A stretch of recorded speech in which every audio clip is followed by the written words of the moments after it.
Hello everyone. Welcome to your study platform Concept Corridor and I am your mentor Yoga Dhami. So new session has begun and you are in the new class. So I hope you are enjoying this new journey. यहाँ पर भी आपकी SST की journey start हो चुकी है and we are already done with the one shot of chapter number 1. So today we are going to complete all the questions which are given under Let's Explore and at last questions and activities. बेटा यहाँ जितने भी question हम solve करेंगे ना वो आपको एक प्रॉपर आइडिया देंगे कि आपको किस तरीके के आंसर SST में लिखने हैं so that you get the full marks. ठीक है, चलो स्टार्ट करते हैं क्वेश्चन नंबर 1 के साथ which is given in page number 3 under the heading don't miss it out. यहाँ पर आपको तुलसी जो प्लांट है उसकी फोटो दिख रही है. क्या बताया यहाँ पर बेटा, यहाँ पर हमारे जो इंडिजिनियस ट्रेडिशन है उसे माना जाता है कि जो नेचर है उसको नर्चर एंड नरिशर दोनों की तरह हम कंसिडर करते हैं, राइट? ये उसका बेस्ट एग्जाम्पल है. आपसे पूछा हुआ है do you know any more such practices that reflect this tradition that nature is the nurturer and the nourisher? Yes, there are lots of activities और इसके बारे में आपने क्लास 7th 6th में ऑलरेडी पढ़ा हुआ है. सैक्रेड ग्रुप्स, यस, वहां पे क्या होता है? सैक्रेड ग्रुप्स में हम जो नेचर है उसको डिस्टर्ब नहीं करते, वहां के इकोसिस्टम को कोई टच नहीं करता, राइट? दो वहां पे बिलीफ सैक्रेड होता है लेकिन मान वही रहे हैं कि nature is the nurturer and the nourisher, right? उसके अलावा जितने भी रिवर्स हैं उनको हम होली मानते हैं, जैसे गंगा है, यमुना है ना? तो वहां पर भी हम नेचर को एज अ नर्चरर एंड नरिशर ही मान रहे हैं. क्लियर? तो देखो उसका प्रॉपर आंसर मैंने लिख के दिया हुआ है. सबसे पहले तो इसी के बारे में आप लिख सकते हो, the basil plant, tulsi plant. So this is worshipped in many household. तो यहाँ पर हम उसको मान रहे हैं sacred and also it is having the medicinal properties.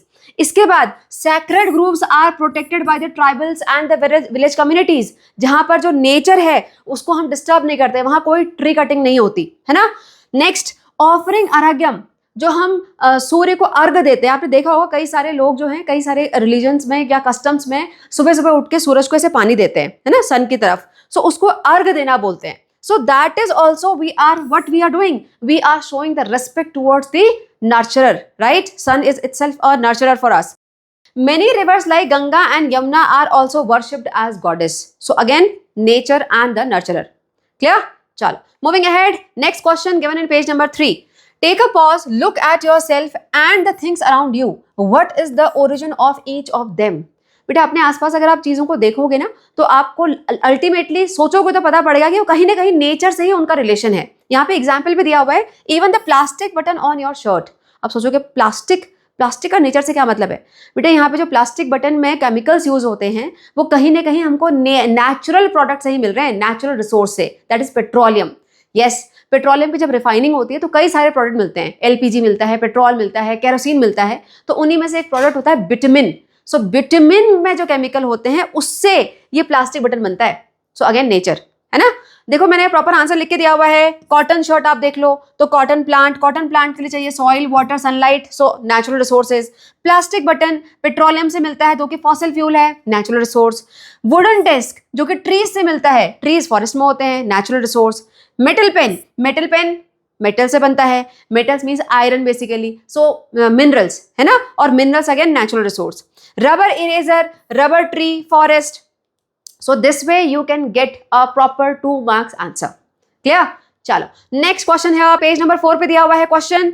What might be the different criteria we can use to categorise the natural resources? Okay, easy है. Natural resource की कैटेगरीज के बारे में पूछा हुआ है ना. 2 कैटेगरी आपने ऑलरेडी क्लास में डिस्कस कर ली थी हमने वन शॉट में, है ना. कौन कौन सी थी? The first one is based on the use. वो उसका यूज क्या है, लाइफ के लिए हम यूज कर रहे हैं, फॉर लिविंग पर्पज या फॉर मटेरियल पर्पज या फॉर एनर्जी पर्पज, है ना. उसके अलावा एक और कैटेगरी क्या थी, रिन्यूएबल एंड नॉन रिन्यूएबल की, जिसके वजह से पूरा होल चैप्टर ही है उसके आगे, है ना. उसके अलावा कोई और दूसरी कैटेगरी हो सकती है क्या? यस, हो सकती है. बेटा व्हाट इज नेचर? सबसे इनिशियल जो लाइन दी हुई है आपकी बुक में, what is nature? Nature is anything which is present in our surrounding that is living and non living. तो पहली कैटेगरी तो यही हो गई ना कि आपका जो नेचुरल रिसोर्स है वो लिविंग से आ रहा है कि नॉन लिविंग से आ रहा है ना. So that is again one more criteria. उसके अलावा और कोई कैटेगरी हो सकती है क्या? Depending on availability. भाई आपके आसपास है, लोकल एरिया में है कि किसी और कंट्री में जाके है, ग्लोबली प्रेजेंट है, लोकली प्रेजेंट नहीं है ना. तो हम और भी तरीके से कैटेगराइज कर सकते हैं. पूरा टैबुलर फॉर्म मैंने बना के दिया हुआ है. 100% स्कोर, मतलब जितने भी मार्क्स का होगा ये क्वेश्चन उसके लिए 100% score. This is the answer. ठीक है. सो बाय यूज कैटेगरी 1, 2, 3 कैटेगरी थी बाय यूज में. Essential for life, resource for material, resource for energy, बाकी सब में टू ही कैटेगरीज हैं। यहाँ पे देखो by renewability, renewable, non renewable, origin living है कि नॉन लिविंग है, बाय डिस्ट्रीब्यूशन लोकली अवेलेबल है कि ग्लोबली अवेलेबल है ना। उसके अलावा एक्सेसिबिलिटी, भाई टेक्नोलॉजी के लिए अभी तक एक्सेसिबल है कि नहीं है, उसको एक्सेस करने के लिए टेक्नोलॉजी प्रेजेंट है कि नहीं है उस एरिया में, है ना। तो उसके बेसिस पे भी हम यहाँ पे इसको कैटेगराइज कर सकते हैं। क्लियर। अब अगर किसी को आंसर बहुत बड़ा लग रहा है, ये तो पूरा 3 मार्कर क्वेश्चन के लिए हो गया है ना, तो आप थोड़ा सा शॉर्ट फॉर्म में ऐसे पैराग्राफ में भी लिख सकते हो, वही चीजें हैं लेकिन पैराग्राफ फॉर्म में है। But I would suggest go for tabular form, वहां बिल्कुल भी मार्क्स कटने के चांस नहीं होते। क्लियर। चलो moving ahead, next question given in page number 6। बेटा यहाँ पर पहले आपको एक डिटेल बताया हुआ है, ट्रेडिशनल कम्युनिटीज करती क्या है, कई सारे ऐसी प्रैक्टिसेस होती हैं जिससे कि हम नेचर के जो रिस्टोरेशन की प्रोसेस है, रीजनरेशन की प्रोसेस है, उसको डिस्टर्ब नहीं करते।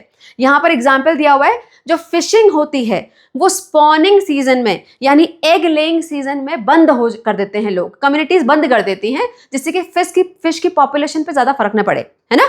तो ये एक एग्जाम्पल दिया हुआ है। Now question here is, do you know other traditional practices that help the ecosystem to stay in balance? पूरा इकोसिस्टम जिससे बैलेंस रहे, ऐसी और कोई ट्रेडिशनल प्रैक्टिसेस हैं क्या? इसका आंसर हम नेक्स्ट पेज में यहाँ पे देखेंगे। देखो बेटा, yes there are many, so you can start with the sacred groves. बेटा sacred groves is the best example जहां पर हम नेचर को प्रोटेक्ट कर रहे हैं। सो नेचर मतलब प्रॉपर इकोसिस्टम को वहां प्रोटेक्ट कर रहे हैं, है ना। सो सैक्रेड ग्रूव तो हर जगह आंसर हो ही गया। सैक्रेड ग्रूव जिसको कि हिंदी में हम देव वन भी बोलते हैं। So it's in different parts of India what is happening, communities protect these forest from cutting और hunting, so we are protecting the ecosystem, right. बेटा सैक्रेड ग्रूव्स तो बहुत बड़ा एरिया हो गया। हम जो नॉर्मल पीपल प्लांट है ना, और जो ऐसे प्लांट्स होते हैं उनको वर्शिप करते हैं, सो that is also a protection of ecosystem. वो इतना बड़ा पेड़ अपने आप में इकोसिस्टम ही होता है, उसके अंदर छोटे छोटे इंसेक्ट, बहुत सारे माइक्रो ऑर्गेनिजम्स रह रहे होते हैं, सो उनके लिए प्रॉपर इकोसिस्टम है वो, ठीक है। So worshipping of peepal and banyan tree, that is also the protection, so preventing their failing and maintaining the oxygen supply.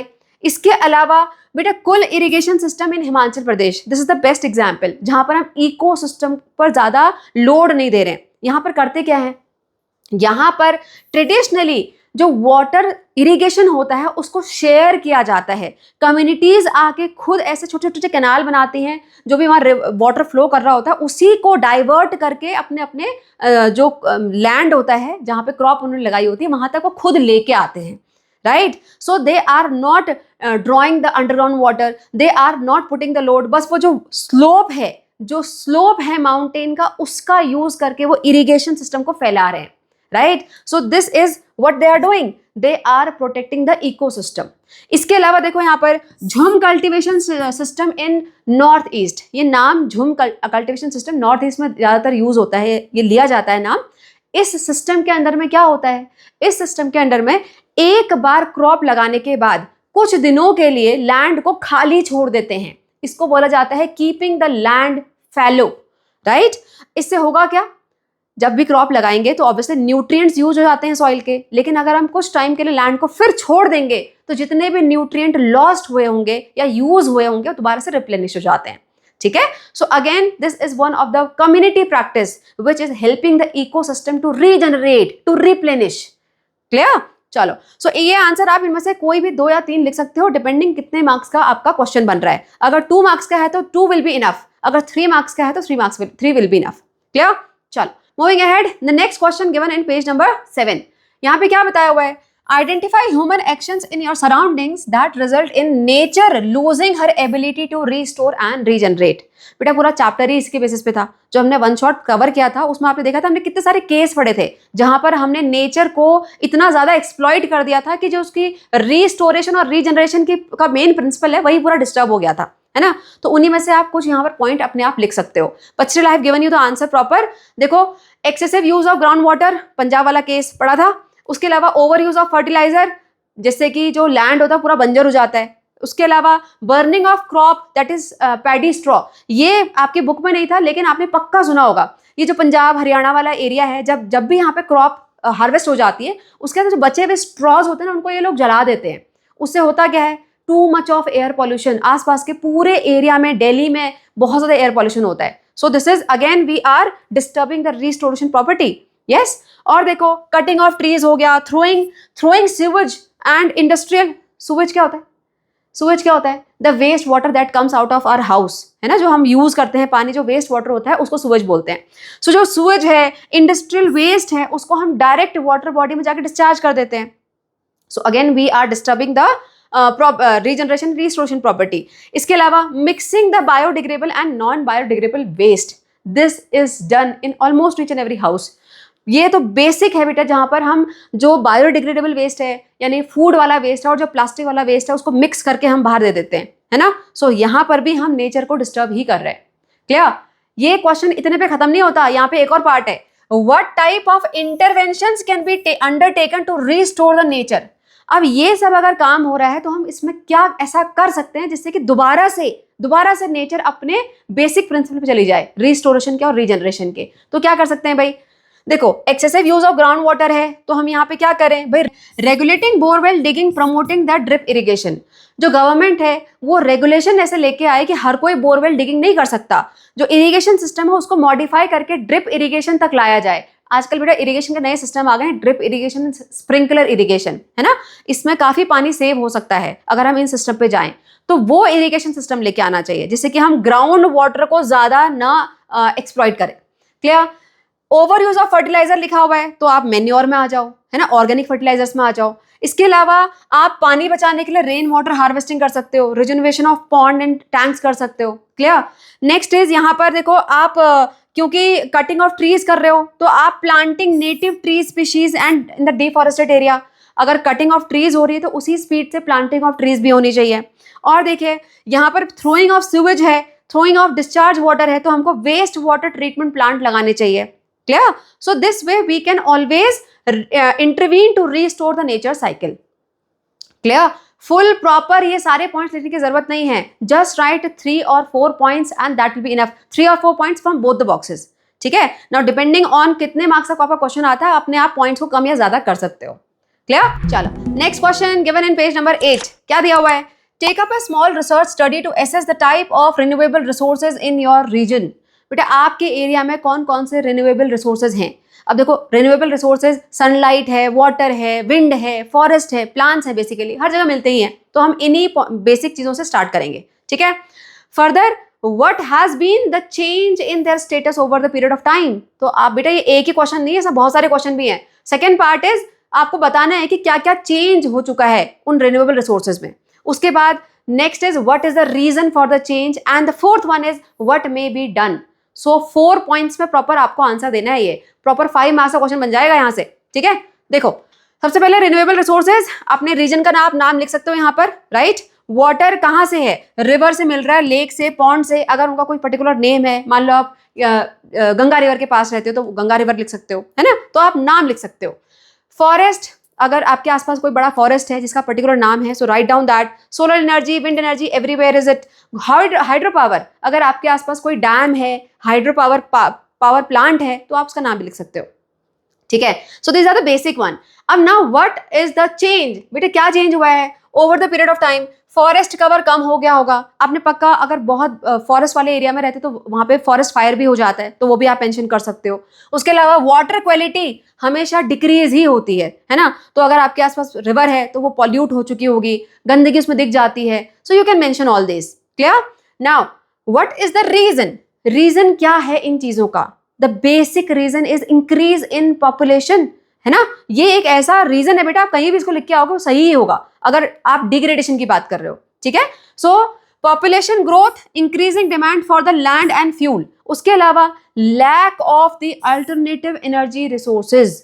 अब देखो बेटा जैसे पेट्रोल है, पेट्रोल का इतना यूज हो रहा है, क्यों हो रहा है? क्योंकि इतनी ज्यादा इलेक्ट्रिसिटी पे हम अभी इलेक्ट्रिक व्हीकल नहीं आए हैं, मॉडर्न टेक्नोलॉजी वाले व्हीकल नहीं आए हैं, है ना। तो lack of the energy resources, that is the one. Inadequate enforcement of forest protection law. मर्जी है, लोग फॉरेस्ट जाके काट के आ जा रहे हैं, उतना स्ट्रिक्ट इन्फोर्समेंट नहीं हो रहा लॉज का वहां पर, सो दैट्स वाई। सो ये है कुछ reason, right. Now what can be done, the fourth part was what can be done. So वे हम क्या कर सकते हैं, हम कर सकते हैं switch to sustainable source of energy. हम ज्यादा सोलर एनर्जी पे डिपेंड हो जाएं, हम ज्यादा विंड एनर्जी पे डिपेंड हो जाएं, तो sustainable form of energy, right. उसके अलावा we revive the traditional water harvesting system. जो पहले से जो इतने कुंड बनते थे, है ना, बाड़ी बनता था वाटर हार्वेस्ट सिस्टम वाला, उसमें हम दोबारा भी तो जा सकते हैं. So we should go for the traditional water harvesting system. इसके बाद strengthening the community forest right and management. बेटा फॉरेस्ट कटिंग के लिए प्रॉपर गाइडलाइंस होती हैं, उसको फॉलो किया जाए, अवेयरनेस बढ़ाई जाए. ठीक है. So this is the proper 5 marks answer for you. Clear. Next question given in page number 8. What are the non-renewable resources that you use daily, directly or indirectly? ये बहुत easy आंसर है. कौन कौन से नॉन रिन्यूएबल रिसोर्सेज हैं? पहले तो कुछ तो फिक्स ही तो हैं. फॉसिल फ्यूल्स, सो कोल हो गया, पेट्रोलियम हो गया. Petrol basically petroleum direct use नहीं करते, so petrol, diesel, LPG, CNG, you can write this. ठीक है. उसके अलावा what are the possible renewable substitute? This is the point. जो भी हम नॉन रिन्यूएबल रिसोर्स यूज कर रहे हैं उसके लिए हम रिन्यूएबल क्या सब्सटीट्यूट लेके आ सकते हैं. ठीक है. And what are some of the steps that we can take for this transition. अगेन टेबुलर फॉर्म में प्रॉपर आंसर लिख के दिया मैंने आपके लिए, एग्जाम रेडी क्वेश्चन आंसर है ये प्रॉपर. देखो यहाँ पर नॉन रिन्यूएबल रिसोर्सेज, सबसे पहले पेट्रोल एंड डीजल कहाँ यूज होता है? As a fuel. तो हम रिन्यूएबल सब्सटीट्यूट क्या कर सकते हैं? अगर हम व्हीकल ही चेंज कर दें, इलेक्ट्रिसिटी वाला व्हीकल बना लें, है ना, जो कि सोलर पावर पे चल जाए, सो रिन्यूएबल सब्सटीट्यूट. ठीक है. कोल यूजुअली इंडस्ट्रीज में यूज होता है, फॉर इलेक्ट्रिसिटी जनरेशन यूज होता है. तो इलेक्ट्रिसिटी जनरेशन के लिए अगर हम सोलर एनर्जी का यूज कर लें या विंड एनर्जी का use, so again renewable substitute. यहाँ पर नेचुरल गैस एंड एलपीजी जो कि बेसिकली कुकिंग के लिए यूज होता है, तो कुकिंग के लिए अगर हम सोलर कुकर पे आ जाएं या फिर बायोगैस पे आ जाएं, तो that will be renewable substitute. Clear. Next one, iron and steel, minerals, लेकिन जिस स्पीड से इनको यूज कर रहे हैं ये भी नॉन रिन्यूएबल भी काउंट होते हैं, राइट. सो ये कहाँ यूज हो रहे हैं? कंस्ट्रक्शन के लिए, व्हीकल्स के लिए. तो अगर हम कंस्ट्रक्शन का बेस ही चेंज कर दें, दोबारा से मड एंड स्टोन पे आ जाएं, तो जितना ये मेटल्स यूज हो रहे हैं उतना होंगे नहीं फिर. ठीक है. So this will be the renewable substitute. Clear. इसके आगे पूछा हुआ है what are some of the steps that we can take to for this transition to renewable. हम क्या कर सकते हैं भाई? बेटा आपके स्कूल में अगर हम रूफ टॉप पे सोलर पैनल लगा लें तो इलेक्ट्रिसिटी का कंजम्पशन कितना हम सोलर सन से ड्रॉ कर सकते हैं, राइट. तो हम जो लोड दे रहे हैं, जो हाइड्रो इलेक्ट्रिक पावर प्लांट पे लोड जा रहा है वो कम हो जाएगा, right. So installation of roof top solar panels home at home and school. उसके अलावा यूज ऑफ पब्लिक ट्रांसपोर्ट और साइकिल, ये तो बहुत बेसिक है. पोल्यूशन कम करने के लिए क्या बोलते हैं? पब्लिक ट्रांसपोर्ट का यूज करो, right. So use of public transport, cycle for short distance. उसके अलावा adoption of for biogas plant. हम अगर बायोगैस प्लांट पे चले जाएं तो कितना ज्यादा कंजप्शन कम हो जाएगा एलपीजी और सीएनजी का, फॉसिल फ्यूल्स का. ठीक है. So this is the one. Next, reduce, reuse and recycle. ये 3R जो कि आप बहुत पहले से पढ़ते हुए आ रहे हो, उनको हमेशा फॉलो करना चाहिए. उसके अलावा स्प्रेड अवेयरनेस. बेटा कहीं पर भी इन्वायरमेंट बचाने पे अगर क्वेश्चन आ जाए तो स्प्रेड अवेयरनेस पक्का आपके पॉइंट्स में होना चाहिए. स्प्रेड अवेयरनेस एंड 3Rs, अगर ये दो भी लिख दोगे ना, कोई भी आपका आंसर गलत नहीं कर सकता. ठीक है. तो कहीं पर भी इन्वायरमेंट पे अगर बात आती है कि इन्वायरमेंट सेव कैसे करना है, यहाँ पर रिन्यूएबल को कैसे सेव करना है, रिन्यूएबल पे कैसे जाना है, तो हम ये सब लिख सकते हैं, मार्क्स मिलेंगे प्रॉपर. ठीक है. चलो आगे चलते हैं. Next question given in page number 10. क्या दिया हुआ है? Select any 2 natural resources, gather information about their availability across different parts of India, mark them on the map. What do you observe about their distribution? Okay. फिर distribution of natural resources, उस heading के under में एक India का map दिया हुआ था, याद है? वन शॉट में दिखाया भी था मैंने आपको. वहां पर 4 बेसिक नेचुरल रिसोर्स के बारे में दिखाया था, कोल, बॉक्साइट, आयरन ओर और पेट्रोलियम, राइट. तो उन्हीं में से कोई 2 ले सकते हो यहाँ पे आप, है ना. और फिर बताना क्या है? What are the types of economic activities connected with them, discuss the implication of extracting the natural resources in those parts for current and future generation. उनको अगर हम एक्सट्रैक्ट करेंगे तो आज के टाइम पे और फ्यूचर जनरेशन पे क्या इफेक्ट पड़ेगा, है ना. सो बहुत ही लंबा कंसेप्चुअल क्वेश्चन है ये. सो यहाँ पर उन्हीं में से को जो आपके 4 लेजेंड में दिए हुए थे, उन्हीं में से 2 मैंने यहाँ पे लिए हुए हैं. स्टार्टिंग विद द कोल, है ना. कोल कहाँ कहाँ मिलता है आपको पहले बताना पड़ेगा. So coal is found in Jharkhand, West Bengal, Orissa, Chhattisgarh, Andhra Pradesh and Madhya Pradesh, right. तो इन स्टेट्स में उसका डिस्ट्रीब्यूशन दिखाया हुआ था मैप में. नाउ इकोनॉमिक एक्टिविटीज क्या क्या है भाई इससे कनेक्टेड? कोल क्या करता है? कोल एनर्जी प्रोडक्शन करता है, राइट। सो थर्मल पावर जनरेशन हो सकता है, स्टील प्रोडक्शन होता है ना, कार्बन मिक्स होता है किसमें, आयरन में, तो स्टील प्रोड्यूस होता है, सो स्टील प्रोडक्शन में यूज होता है। नाउ इम्प्लीकेशन, बेटा इम्प्लीकेशन अभी के टाइम पे क्या है, it is providing energy, it is giving employment, right. लेकिन फ्यूचर जनरेशन पे क्या होगा भाई, ये तो खत्म हो जाएगा, है ना। इंडिया का coal reserve is only for next 50 years, जिस हिसाब से इसको यूज कर रहे हैं। सो इम्प्लीकेशन विल भी आगे की जनरेशन को मिलेगा ही नहीं, राइट। उसके अलावा अगर माइनिंग हो रही है, एक्सट्रैक्शन हो रहा है, तो वहां का जो लैंड है वो भी तो डिग्रेड हो रहा होगा, right. So you can write in this way, it provides energy and employment right now, but the reserve estimated is going to last only for about 50 more years, ठीक है। तो ये फ्यूचर वाला हो गया ना। Mining is causing the land degradation and displacement of the communities, clear. So implication भी हमने प्रॉपर लिख दिया, depending on future, present and future generation, clear. Next वाला क्या लिख सकते हैं हम यहाँ पर, आयरन ओर। कहाँ कहाँ था आयरन ओर, ये था उड़ीसा में, Jharkhand, Karnataka, Chhattisgarh and Goa. So these are the places where iron ore was present. Economic activities क्या क्या है इससे रिलेटेड, आयरन ओर है तो बेटा बहुत ज्यादा वहां पर स्टील मैन्युफैक्चरिंग हो रही होगी, है ना। आयरन का जो मेन यूज है वो स्टील मैन्युफैक्चरिंग के लिए होता है, जहां से कंस्ट्रक्शन, ऑटोमोबाइल इंडस्ट्रीज, वहां इसका यूज होता है। नाउ इम्प्लीकेशन, इम्प्लीकेशन क्या है, आजकल जितना भी एसेंशियल इंफ्रास्ट्रक्चर बन रहा है that is all based on this iron ore itself, है ना। So that is the present implication. आगे देखें, over extraction leads to deforestation, soil erosion, water pollution and the in the mining areas. बेटा अगर हम कंटिन्यूस यही सब करते रहेंगे, एक्सट्रैक्शन करते रहेंगे, तो वहां पे जितने भी फॉरेस्ट होंगे वो कटेंगे ऑब्वियसली, है ना। और अगर वो कटेंगे तो सॉइल इरोजन हो जाएगा। उसके अलावा वहां पर डिफॉरेस्टेशन तो हो ही रहा है, उसके अलावा वाटर पॉल्यूशन, जो भी इंडस्ट्रीज होंगे वहां से अगर पॉल्यूटेंट निकल रहा है तो वाटर पॉल्यूशन भी हो सकता है, अंडरस्टूड। सो बहुत ही जनरलाइज टाइप का आंसर है यहाँ पर, एक्सेप्ट दिस वन। ये कौन से स्टेट में मिलते हैं भाई, ये पता होना चाहिए, ठीक है। चलो next question given in page number 10, find out about such conflict in the international context, discuss with your finding with the class, okay। बेटा नेचुरल रिसोर्सेज जब डिस्ट्रीब्यूट होते हैं एक या दो कंट्रीज में तो किस तरह के कॉन्फ्लिक्ट होते हैं। आपकी एनसीईआरटी में एक मैप भी दिया हुआ है जहां पर ब्रह्मपुत्र रिवर वाटर जो कि ओरिजिनेट कहाँ से होता है, चाइना से होता है, कहाँ कहाँ जाता है उसके बाद इंडिया में और बांग्लादेश में, right. So that is the point of dispute. तो ऐसे ही आपको कुछ और डिस्प्यूट भी लिखने हैं, ठीक है। देखो द फर्स्ट वन तो Brahmaputra river water dispute itself, जो कि चाइना से ओरिजिनेट होता है, चाइना ने वहां डैम बना दिया है। अब नाउ इंडिया को यहाँ पर डर है कि अगर पानी बंद कर देंगे तो फिर यहाँ के पॉपुलेशन खतरे में आ जाएगी, अगर डैम का पानी ज्यादा छोड़ देते हैं तो फ्लड आ जाएगा, right. So dispute point, the Brahmaputra river originate from Tibet China and flows through India and Bangladesh. Now China has been building large dam on this river, clear.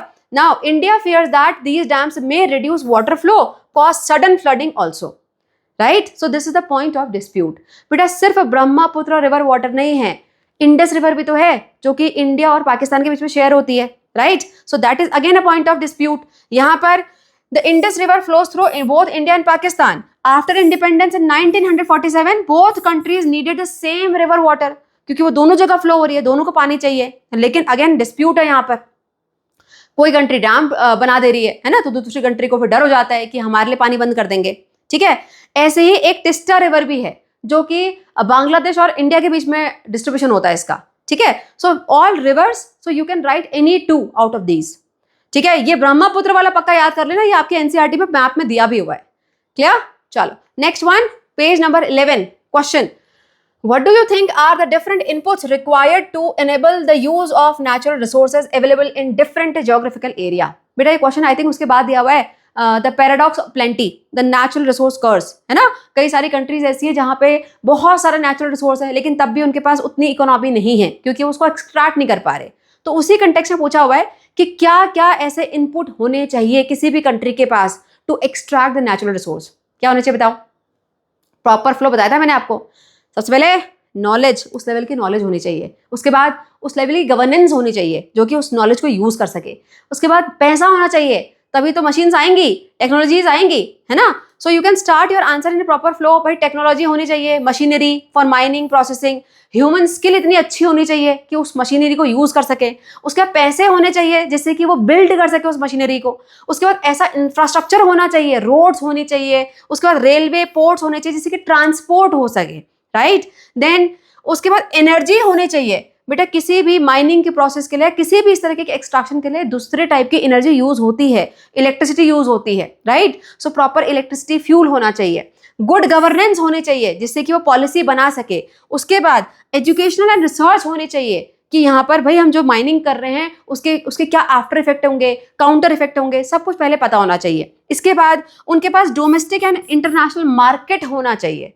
ये नेचुरल रिसोर्स को सेल भी तो करेंगे ना आगे जाके, तो उनके पास प्रॉपर मार्केट भी होना चाहिए, ठीक है। सारे के सारे पॉइंट लिखने की जरूरत नहीं है, write down any 5 points will be enough, ठीक है। Next, and now we are moving for the last question and activities, starting with question number 1. What can make what is today a renewable resource non renewable tomorrow? भाई renewable resource कब तक renewable रहेंगे? जब तक हम जो nature का rhythm है रिस्टोरेशन का एंड रीजनरेशन का उसको डिस्टर्ब नहीं करेंगे, है ना, बस वही आंसर है। Now describe some actions that can prevent this from happening. Okay, हमको ये बताना है कि हम कुछ क्या ऐसा कर रहे हैं जिससे कि ऐसा ना हो, यानी रिन्यूएबल रिसोर्स नॉन रिन्यूएबल ना बन जाए, ठीक है। देखो answer, a renewable resource can become non renewable if it is used faster than the nature can replenish it or if the conditions needed for its renewable are destroyed। समझ में आ रहा है ना? कब तक रिन्यूएबल रहेगा? जब तक हम जो है नेचर की जो प्रोसेस है रिप्लेनिश करने की उससे फास्टर, उससे जल्दी उसको एक्सट्रैक्ट न करें, या फिर जिस भी प्रोसेस से वो रिन्यू हो सकता है उस प्रोसेस को डिस्ट्रॉय न करें।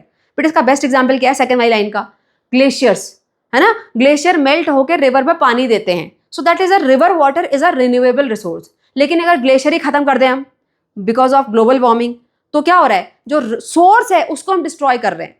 अंडरस्टूड? चलो आगे चलते हैं। If forest are cut faster than they can regenerate, तो अगेन रिन्यूएबल है लेकिन नॉन रिन्यूएबल हो जाएगा। Next, if glacier melt due to climate change, ये मैंने समझा दिया। Next, if soil is over exploited with chemicals, pesticides, again renewable को हम नॉन रिन्यूएबल बनाने में लगे हुए हैं, ठीक है। अब मैंने यहाँ पर आपको पॉइंट्स दिए हुए हैं, इनमें से 2-3 पॉइंट जो आपको समझ में आ रहे हैं, अच्छे से याद हो रहे हैं, उनको लिखो। उसके बाद डिस्क्राइब द एक्शंस, ये हमने कंडीशन दी हुई है, बस इसका काउंटर आपको आंसर लिखना है, ठीक है। देखो लोड लेने की जरूरत नहीं है, यहां पर देखो, हार्वेस्ट रिसोर्सेज एट स्लोअर और equal to the nature's regeneration rate. भाई हम रिसोर्स को लें लेकिन उस रेट से लें जो कि नेचर के रीजनरेशन रेट से मैच करे, उससे फास्टर नहीं हम उसको हार्वेस्ट कर सकते हैं, ठीक है।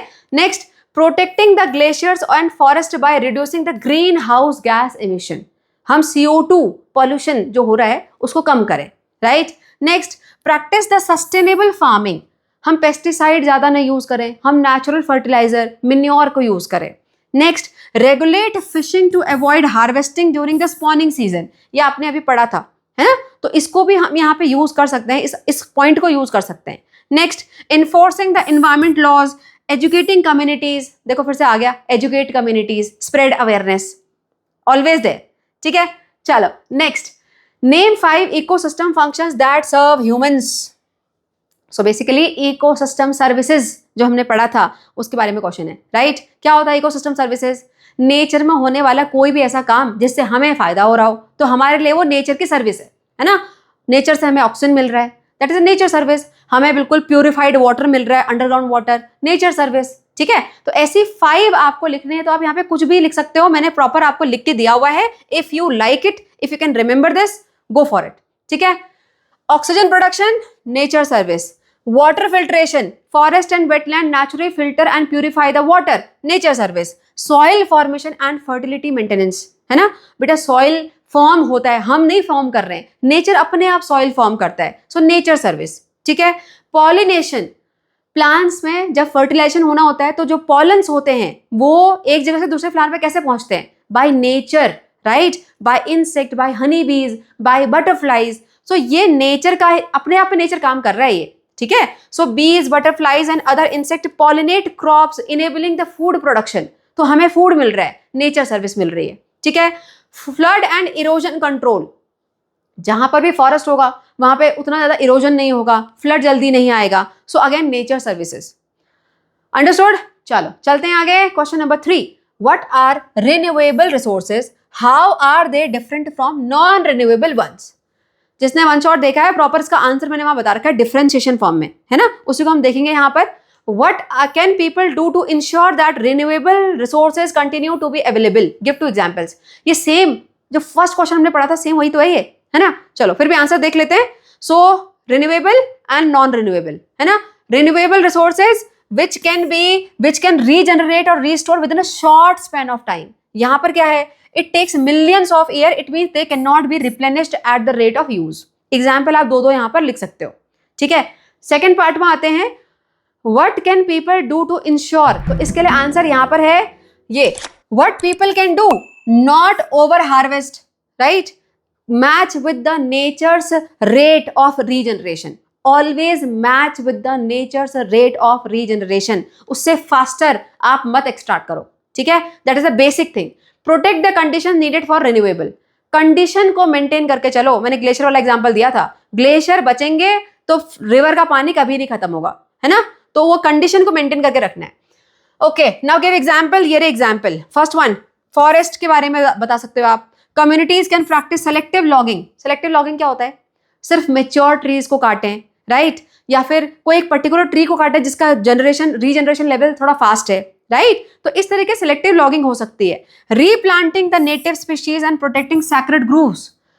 नेटिव स्पीशीज का मतलब क्या होता है बेटा, नेटिव स्पीशीज मतलब जिस जगह जो ज्यादा प्लांट मिलते हैं तो उन्हीं को अगर फटाफट लगाएंगे तो जल्दी ग्रो हो जाएंगे, है ना, तो ग्रो होने के चांसेस ज्यादा हो जाते हैं। तो that's why native species, protecting the sacred groves, so forest protection. Next, ground water. कैसे, अगर फार्मर्स जो है वो ड्रिप इरिगेशन में आ जाएं, स्प्रिंकलर सिस्टम में आ जाएं, तो वहां पर फिर हम पानी को बचा सकते हैं, तो ग्राउंड वाटर पे लोड कम पड़ेगा।